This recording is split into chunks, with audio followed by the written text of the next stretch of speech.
Should we tell them about your interview? Nothing happened in our interview. It is live, just so you know. Oh. Great. Way to go, Myra.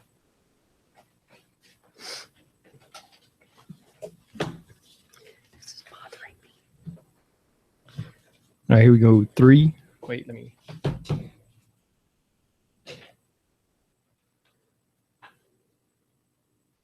Okay. All right, here we go. In 3, 2, 1. What's up, y'all? Welcome to the Sports Medicine Broadcast. I'm your host, Jeremy Jackson. We're talking about paradoxical vocal cord disorder. It took me a while to kind of get all that right because I kept spelling cord, C-H-O-R-D. And so for some reason. So anyways, this episode is sportsmedicinebroadcast.com/vocal cord. Wait, that's not right. It should be PVCD. PVCD. Let me change that. All right, here we go. Here we go in 3, 2, 1. What's up, y'all? Welcome to the Sports Medicine Broadcast, Paradoxical Vocal Cord Disorder. Our guest this week is Myra Reed.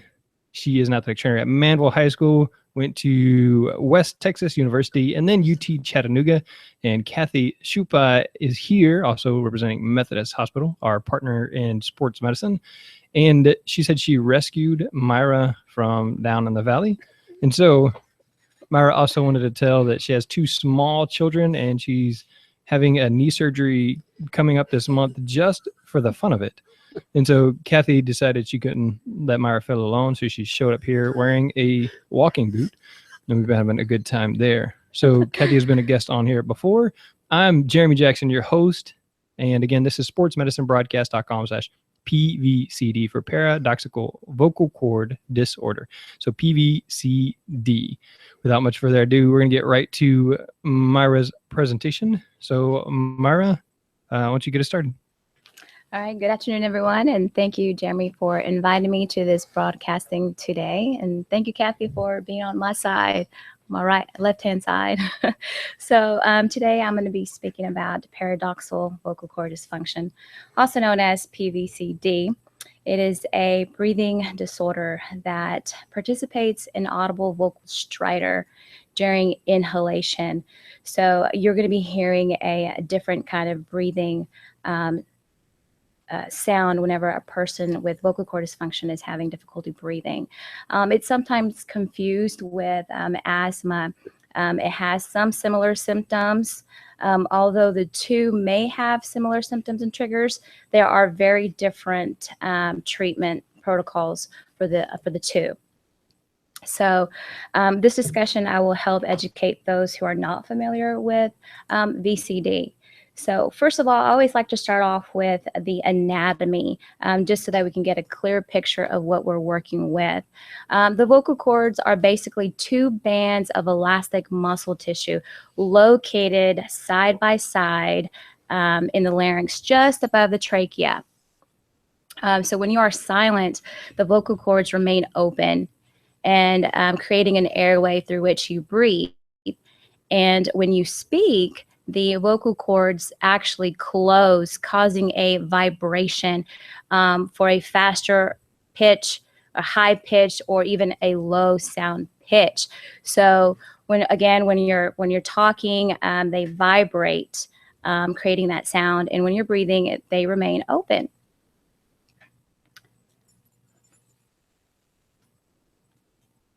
Another part of the anatomy just to be aware of is that your vocal cords are actually just slightly above the trachea.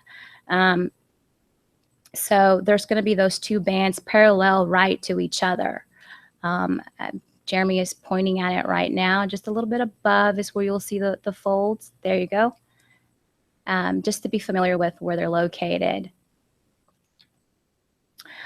Do know that the vocal cords are actually surrounded by muscles. So there's plenty of muscles in the area to be able to open and close these vocal cords whenever you're breathing and whenever you're speaking. So do know that there's a lot involved as well. There are some variations between the male and female vocal cords. With the adult male, there's going to be a lower pitched due to the vocal cords being longer and thicker. And they range from 1.75 centimeters and 2.5 centimeters in length. Now with the female, they're shorter and thinner. They're going to be at 1.25 centimeters and 1.75 centimeters in length. So between the two, they're either going to be long or short, thin or thick, and creating this different sounds that male versus females have. And then with children, of course, they're going to be a little smaller in range. Do know that the differences are going to be the vocal pitch. So with the male, it's going to be very low and deep and having that scary sound at times. And then with the female vocal cords, they're going to have very soft-spoken pitch, having that sweet sound. And then for children, it's just going to range from different sounds when they speak. So what is PVCD? Like I mentioned in my introduction, basically it's just a disorder when you're breathing. There's going to be a stridor during that process. It's more of a vocal growl. It's a little different sound if you haven't heard it. I do have a link to be able to hear that different sound. It's going to be very unique, kind of scary at first, but this is a sound that you have to be very familiar with in order to differentiate between asthma and vocal cord dysfunction. There's different sounds to it. So Jeremy, if we can play that real quick and we can hear that sound so that we can be familiar with it. It's going to sound a little different. Let's see if we can hear it.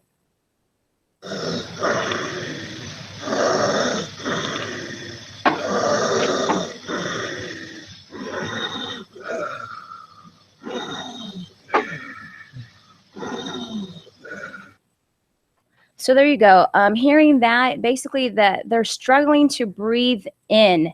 The chest is going to rise and they're just going to have that difficult grasping for that air. So the difference for asthmatic students or athletes, they're going to have trouble breathing out. So that's the difference, in versus out. So being familiar with stridor, that vocal growl, you're going to know that difference of trying to breathe in. Now, the athlete will be able to speak at that time. It's just the difficulty of being able to breathe in. I do have... All right, so Myra, I got a question. Yes. You have on here that it's frequently misdiagnosed as asthma. Are you going to continue talking about the differences and how we can tell the difference as athletic trainers? Yes, I am. Okay, so other symptoms to be familiar with, again, the difficulty in breathing. There's going to be more tightness in the throat and in the chest. There's going to be a narrowing of the glottis because, one, you're having difficulty. There's probably going to be some swelling. There's going to be tightness in the upper body, in the neck, in the shoulders, and even in the face. There's going to be a dry cough involved as well. Only because, you know, it's going to keep getting dry while they're trying to breathe in, and then they're going to have that voice change. So that voice change can consist of that hoarseness voice, like if you were sick, you can hear that breaky type of voice. So you can be familiar with that as well. It's, again, like I've mentioned, there are some similar symptoms related to asthmatic, but the main focus here is the stridor. And also that there are going to be different types of treatments for the two. You can see PVCD in children, in adolescents, and also in adults. And again, it's easy to Google or YouTube a video on stridor, so you can kind of continue to hear that or check back with that. It's also in the show notes. Her whole PowerPoint will be available with this episode. And so there's the link there, or you can YouTube it for stridor, S-T-R-I-D-O-R. Correct. Okay, so what happens again during vocal cord dysfunction? Normally, the vocal cords are going to sit over the airway at the voice box or larynx. They're going to remain open when you take a deep breath. Then the vocal cords close and vibrate over the airway to make that sound when you're talking. So when as I speak now, my vocal cords are actually touching and vibrating. So if I'm just sitting here breathing, they're going to remain open. And a lot of times when you have this disorder, you're going to have one or two of the vocal cords damaged, creating that stridor sound. It's going to remain open either halfway, or one's going to be open, the other one's going to be closed. So that's why you have to be very familiar with the symptoms so that you exactly know what's causing this stridor sound. You'll notice that the person has a sudden onset of these symptoms like trouble breathing and wheezing when inhaling. So at that time, you really want to make sure, hey, you know, are you asthmatic? Are you sick? Have you had these symptoms before? So just kind of be familiar with their background. Again, the person will be unable to speak or speak only with a hoarse voice. Since the vocal cords are closed over the airway, asthma patients or athletes, their inhalers are not going to work because the person may find that, you know, they can sit down, take slow breaths, but the medication will not work if you have a vocal cord dysfunction. So Myra, no, I don't have it. I'm just hoarse today. So my question is, you know, I've heard this presentation quite a bit, and it's something I'd never heard of until you gave this presentation for our staff. Do you routinely use a pulsometer to make sure that it's on your asthma kids, or do you use it on all of your athletes to see what the O2 level is as a differential to make sure, you know, as a baseline on, you know, what you're looking at for your athletes? Now that we've recognized that we have this vocal cord dysfunction among our athletic population. Yes, we do have some available, and we do apply it to their index finger. And at that time, when they're having that difficulty breathing, we want to make sure that they're having enough oxygen in. Obviously, if you have a vocal cord dysfunction athlete versus an asthmatic athlete, the vocal cord dysfunction athlete, they're going to be able to breathe in. If they're going to have difficulties, breathing in. So they are going to be having oxygen levels. They're going to be remaining in between the 90 and the 100 versus the asthmatic athletes, theirs are going to drop because they're having that, the lack of air in their lungs. So it's going to drop. So those are the difference between the two. So we always have that in handy. What is the usual recovery time for a kid that has or an athlete that has a vocal cord dysfunction for them to recover? Have you now that you've seen it more, you know, asthmatic, it can be whenever the medication is in place, but is it just a matter of, are you going to get this later in your presentation? Yes, I am. Okay, all right. But I can answer that. Don't tell me then. I want to see how it ends. Okay. All right. Okay.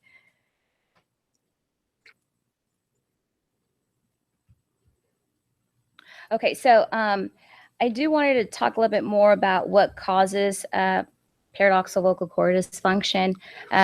Research has shown that there's stress and emotions involved, some panic, maybe anxiety attack disorders that can play a huge role and trigger vocal cord dysfunction. I do have an athlete in the past, back in 2009.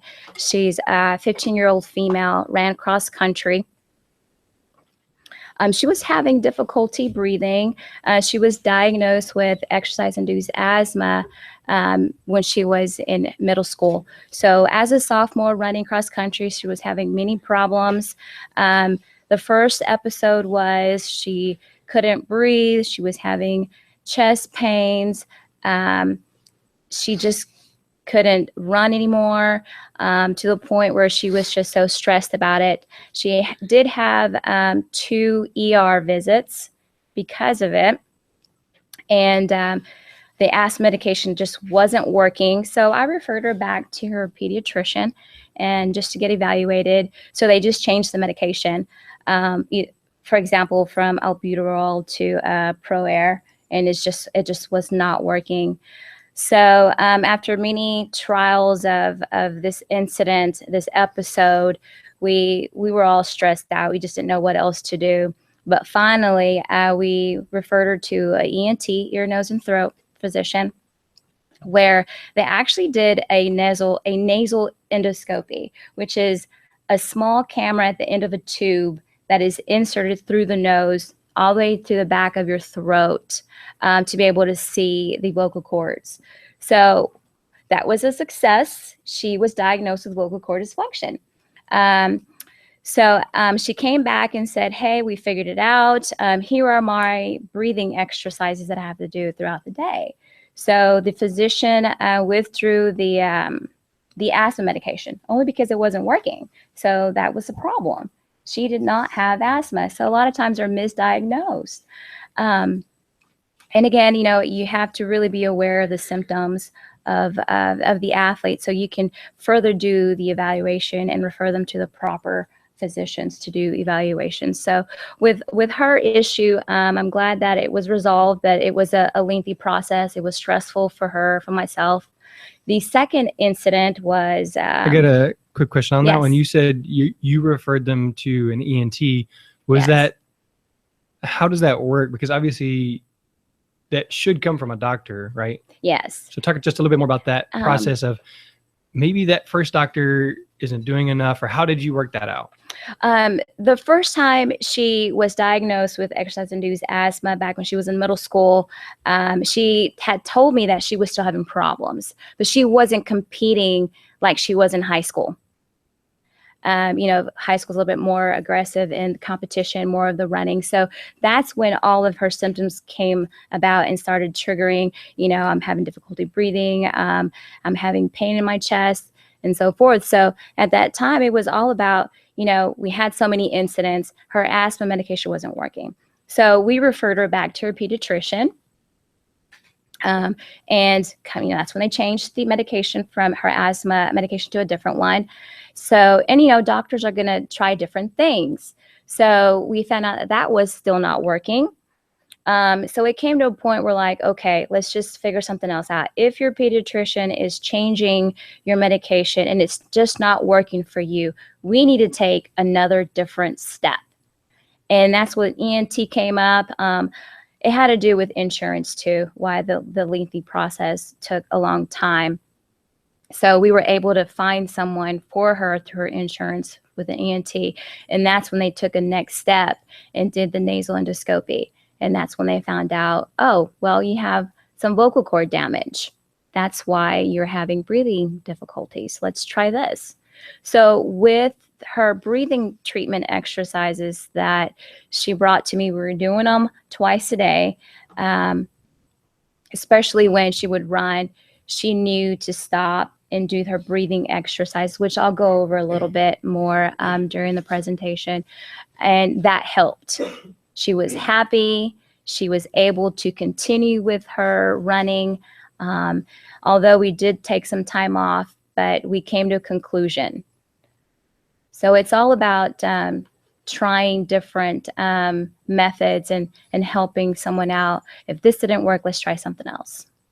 Because I can see it easily being a situation where it's like, I don't know what else to do. I mean, I'm sending you to a doctor. That's what they're trained to do. So, Kathy? I would say that the process would be obviously whatever the insurance is, but the recommendation from the athletic trainer is if you find and you document that their O2 level is staying within normal, but you can document, you hear a stridor, you communicate with the physician, the parent, and recommend an ENT, and that's all. But and as I think that the communication with the parent is especially important, and document the things that Myra has talked about, and the asthma medication is not making a difference as far as that, and help with finding a physician that was on their insurance. That goes a long way with that, because after I heard Myra give this presentation in 2009, is that what it was? Yes. several athletes that I have worked with since then fell into this category, and I would have not known about this as well. And as I've been out here in Pasadena, and this has come up in the situation where we've looked at one athlete as well. So I think it's just very important that it's more knowledge that we can use, and if it's not seen often, and to provide that information to a PCP, I think it would be very valuable. And then let them obviously make the decision for the referral. But as long as we can communicate that and document what we're seeing in the field, would be the most value. Right. I had another athlete in 2012. She came to me, another female. She came to me with her physical, and she said, I have VCD. Here are the exercises that I do on a regular basis. And I just want to let you know, give you the heads up that when I run and I'm having difficulty breathing, don't worry, I got this. So that was easy for me. I'm like, oh, well, I know about VCD, and I'm glad that you are aware that you have it and know what to do in case you do have a breathing difficulty episode while you're running. And she played multiple sports. She was a basketball player. She did track. So she handled it well. She knew what to do. So with those two different episodes coming from I don't know what to do and I know what to do, it's very different. You have to be very well prepared when those situations occur. All right. Very good. Okay. We advance. Mhm. Go ahead. Go next. So again, there are some YouTube videos in the slideshow talking about some of the things that Myra's talking about. And feel free to check those out, but we're just not going to show them here. Okay. So like I mentioned earlier, what to keep looking for, having the difficulty breathing in rather than out, having dry cough, and basically not responding to your asthma medication. So if none of that medication is working and you know what other symptoms are there, that's when you need to take that extra step. Go ahead, next slide. So I have a chart that I also put together on differentiating between PVCD and asthma. With exercise-induced asthma, typically it peaks anywhere from 5 to 10 minutes after exercises, and it begins and resolves within anywhere from 30 to 60 minutes with continuous exercise. Athletes with asthma are unable to catch their breath, and they pant effectively. Those who have PVCD are often situations dependent, and they may begin and end abruptly. So it's from those incidents where they're having difficulty breathing, and it starts and then it ends rapidly with their breathing patterns.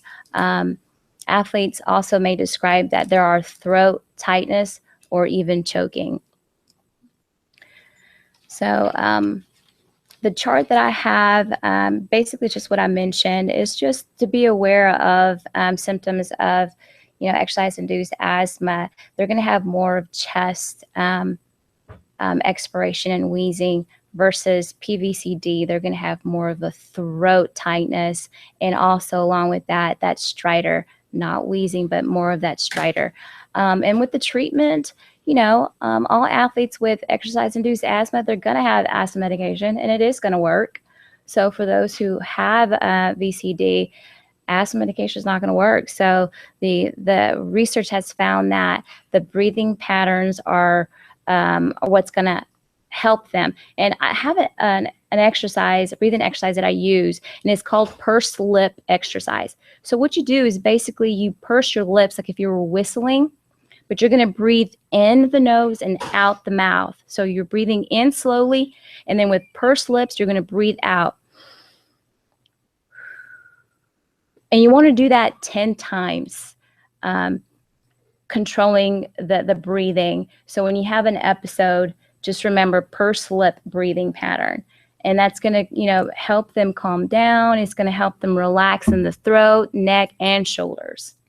All right, so on that, it didn't look like you took a very deep breath. Usually if you're thinking calming breaths, you tell people to take deep, calming breaths? Is that just a whatever breath you can take in through the nose? Out Well, through the at mouth? the time, yes, you want to start slow, because if you're having that difficulty breathing in, you want to just take slow breaths and work your way up to deep breaths. So hopefully by the 10th breath that you take, you're able to do the deep breath. All right. Okay, so management of PVCD basically is going through these breathing patterns. What I mean by patterns is the breathing exercises, and not having so much physical and emotional stress, because research has shown that, like I mentioned earlier, stress, anxiety is going to have a huge factor in your breathing. So with those damaged vocal cords, you want to be able to strengthen those vocal cords and the muscles surrounding those vocal cords by, controlling your breathing and you're having those exercises and not having so much of that stress related emotions on you. So with that being said, of course, when you have your exercise-induced asthma kids, their management is their medication. If they're having an episode, refrain them from activities. Vocal cord dysfunction athlete, they're going to know that they're not breathing properly, so they're going to step aside and they're going to input that exercise that they're recommended to do. So there's a series of exercises for that. I just mentioned one, but there are more. What are the chances that someone has both? Yes, there has been athletes that are diagnosed with both.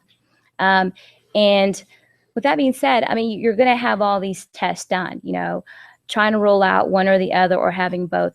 Basically, you're going to have difficulty breathing in and out versus just in and out. So at that point, you just want to make sure you refrain them from that excessive exercise that plays a huge demand on your body. Like, so for example, if you're sprinting and they know they can't sprint for a very long time because their asthma takes in place anywhere from 5 to 10 minutes of your exercise.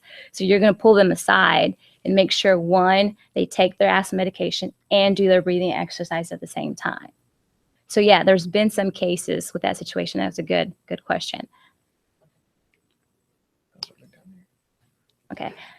So can I ask you a question? Yes. So once the athlete's been diagnosed and given these breathing exercises, and they do it on a regular basis, do you see a significant decrease in having an episode when they are exercising? Yes, I do, because I've had an athlete who was just, she just had asthma, but at times I kind of thought that she did have some vocal cord damage as well. So we would have them refrain from a lot of activity, and I would go ahead and say, do these breathing patterns and let's see if that helps you out. So one, yes, it calmed the athlete down after she had the medication as well. So knowing those symptoms early on and already implementing those exercises really help the athlete more focus on themselves, learning how to manage their breathing difficulties when activities. So I think that does play a huge role. I do have a diagram of the vocal cords, of how they open and how they close. When you do have some damage, you're going to have some swelling around the throat. So that's going to cause to push the vocal cords to close in. So if you have a chance, you can Google that so that you can be a little bit more familiar with how it's shown when it's open and when it's closed and when there is damage to your vocal cords. Yeah. Go ahead and you can skip that one. So athletic trainers, we're experts. We know when to be aware of all the symptoms that happen with an exercise-induced asthma athlete. Now that we're a little bit more familiar with vocal cord dysfunction symptoms, we can relate the two. So that's when we play a huge role in knowing when to refer the athlete to the proper physician. If there's an issue with insurance, then yeah, you can try to continue to refer to somebody else other than just an ENT. But also to encourage the therapy that's involved too. You know, these breathing exercises play a huge role in that as well. I know there's also speech therapy that's been brought up in research. So if you have access to a speech therapist, go for it. You know, recommend them to them as well, and they can start training them on how to correct their sounds and, you know, focus on the throat and their breathing patterns. So I think that would play a huge role in that as well. Myra, do you know if Manville ISD has a speech therapist employed by the district? I don't think so. Kathy, No. do you know if I would think that there probably is one in most school districts. I don't know for sure, but every district that I've been in has speech therapy available. Now, they may not work for the district; they may be contract, and they may, you know, they're available for the ones that you know, are needed within the district. So I think that that'd be a question for the counselors. Find out, you know, when the speech therapist is on campus, and but every district that I've worked in had a speech therapist that was available. That's what I was just kind of wondering if the speech therapist would treat an athlete rather than somebody who is stuttering or having trouble speaking. I think that they probably work like the physical therapists that are within the district, and it's probably based on orders from a physician. I think that they work on prescription only, but this is kind of out of my realm of expertise. So I think that would be a question that would, you know, fall to the administrator. But we could probably check, at least in our district here, as far as that, right. But something we could follow up on. Yeah, just be interesting to know. Sure. So. Well, that basically concludes my talk. If there's any other questions that are out there that we can go over, but basically it's just knowing the differences between the two and being familiar with, you know, stridor. When I first heard it on that athlete, I didn't know what to think. You know, it's a different sound that we don't hear on a regular basis. So knowing that stridor is plays a huge role in those symptoms. You know, if you catch it early right away, you will know what to do. My question, and I thought that you had mentioned one time that there may be an emotional component to this. How does that figure into the, you know, seeing the ENT or the PCP? Does that fall under the counseling part of this? It does. With the athlete that I had first in 2009, she had so many stresses in her life. I mean, she was 15 years old, single parent home. She had to work. She was running very, very competitive. So all these demands on her were very stressful, school and at home.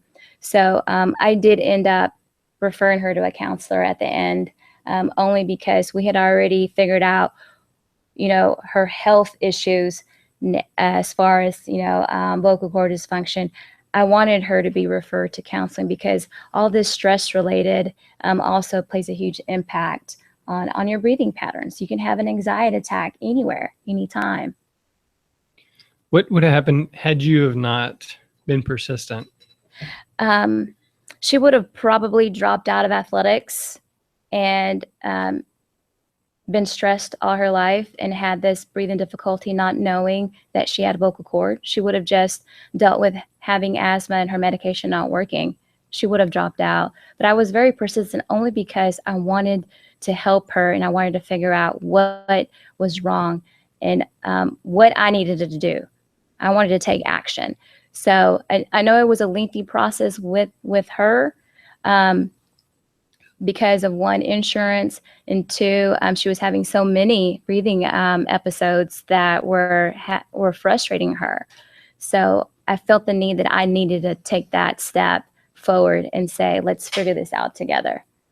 And I'm glad I did, because now I'm very alert to other athletes now who are having difficulty breathing after a sport. And I'll ask them like, okay, you have asthma.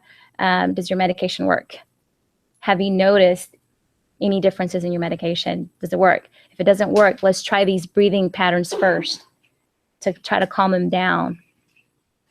In your research, did you find that this, the onset of this is more of a physical, genetic, or is it more of an emotional that brings on this disorder?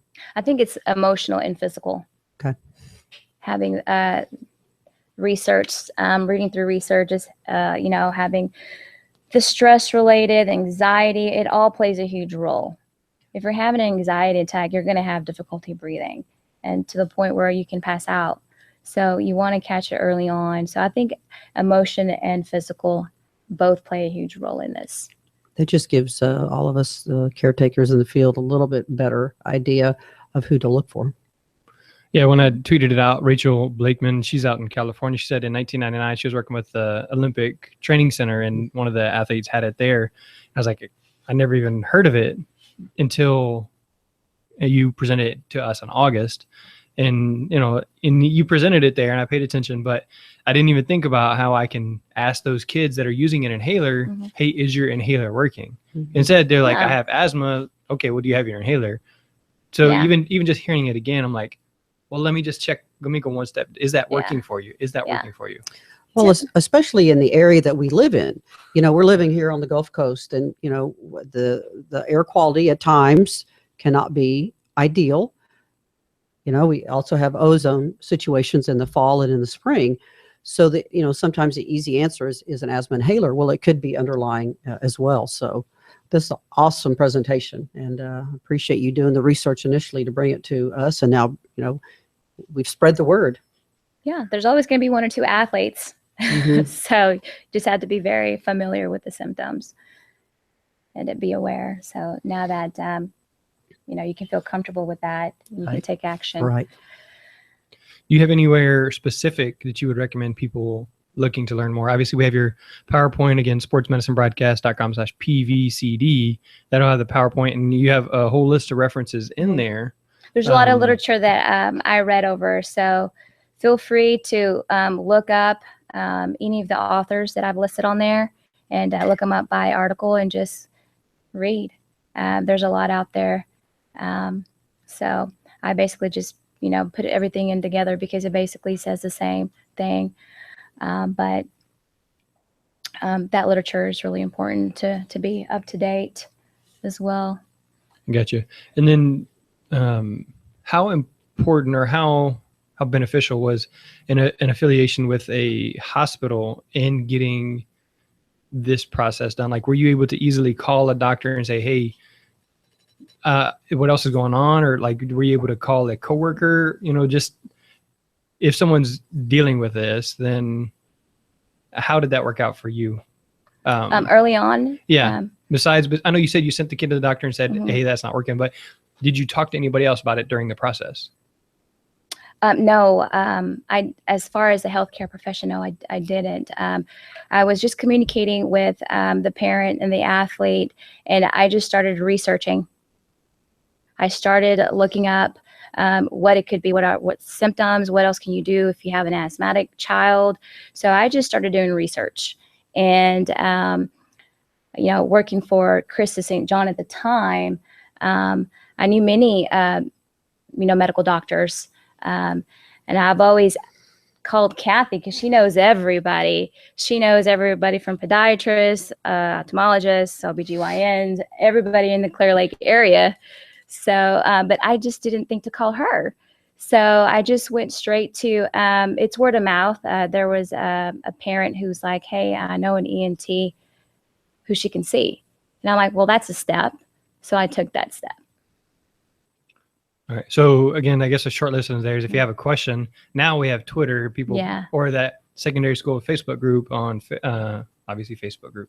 So the secondary school athletic trainers Facebook group is really beneficial because I see all the time people saying, hey, here's this, what do you think? And then 10 different answers. Have you checked this? It could be this. So again, Right. definitely check that out, or find that community. And so you're Be not very doing it helpful. alone. Right. I would say that, since since we work for our Methodist, it is a little bit easier now because we Mhm. have more specialties in the Clear Lake area. We didn't have before when we were Christus. That makes it a little bit easier. But we are very blessed to be in Houston, where we have a world-renowned medical center that's available to anybody, no matter who you work for. So that is very helpful to athletic trainers and just the general public, that we can seek answers and get some of the world's finest physicians that are available to everybody. So True. All right. I believe that is what I've got. Myra, somebody wants to get a hold of you. What's the best way to do that? They can email me direct, mareed@houstonmethodist.org. REED. Correct. So REED. MAREED. So Reed at HoustonMethodist.org. All right. Kathy, I know you're on Twitter. I am. I'm not quite as good at it as you are, Jeremy. I may need some lessons. Well, everybody's got to start somewhere. So on Twitter, Kathy, you are. I believe it is C. Shupak at Twitter. You probably know better than I do. Yeah. So it'd just be at C. Shupak, but Yeah, all right, correct. then if someone wants to get a hold of you some other way. Yes, my email is CSUPAK@HoustonMethodist.org. All right. So it's at Kathy SUPAK. There So you go. Kathy There Shupak. you are, Kathy. There I am. I don't There you even go. have Twitter. There You're you way go. advanced than There me. you go. All right. So if you want to hit up Kathy there or email Kathy or Myra about PVCD, or obviously you can check out the show notes. This is again sportsmedicinebroadcast.com/PVCD, and then check that out. So as we were talking about cross country runners, kids need to stay hydrated. You can check out my friend Robbie with Frio Hydration. He is a big supporter of the podcast. So Frio Hydration, hit them up and you can get some good discounts by telling them I sent you over from the Sports Medicine Broadcast. So, Myra, do you think that heat or hydration plays a part in that at all in the vocal cords? No, No? I don't think. I was just wondering I personally because, don't think so. like you said, sometimes they get the cotton mouth or dry mouth from the trouble breathing. But I was just wondering if anything other than the breathing exercises helps or really affects it. No? I didn't read any of that in the research. All right. All right. Again, sportsmedicinebroadcast.com/PVCD. I am Mr. Jeremy Jackson on Twitter. And for Jeremy, the Sports Medicine One Kids, Myra Reed out at Manville High School, Houston Methodist, and Kathy Shupak, Houston Methodist, now here at Pasadena ISD. That is a wrap. All right. It's still live, so we got to stop.